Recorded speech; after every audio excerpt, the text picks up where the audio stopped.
তাহলে আপনার কি মনে হয় যে খালেদা জিয়া এখন এই মুহূর্তে জীবিত নেই? আমার বিশ্বাস উনি জীবিত নয়। এবং সরকার কেন এটি ডিক্লিয়ারেশনে দেরি করছে? ভিতরে উদ্দেশ্য যদি আপনি আপনি ব্যাখ্যা করার চেষ্টা করেছেন, যদি একবারে বলেন, এক বাক্যে। সেটা দুটি দুটি কারণে সরকার করছে। একটি হলো তার নিজের কতটুকু থ্রেট হতে পারে ডিক্লেয়ার করলে পরে, এটা।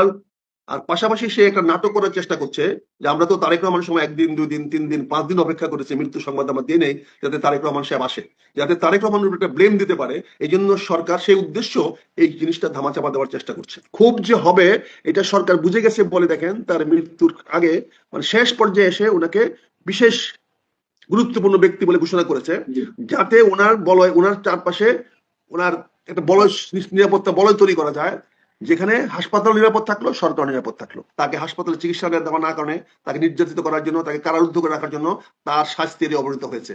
ফলে এর জন্য দায়ী আওয়ামী লীগ। এই ন্যারেটিভটা, এই যদি আপনার বিবরণটা, যেটাকে আমরা আজকে কি বলা হয় ন্যারেটিভ, এই ন্যারেটিভটা যদি বাংলাদেশের মানুষকে সামনে তুলে ধরা যায় স্পষ্টভাবে, তাহলে রোষটা কার দিকে যাবে?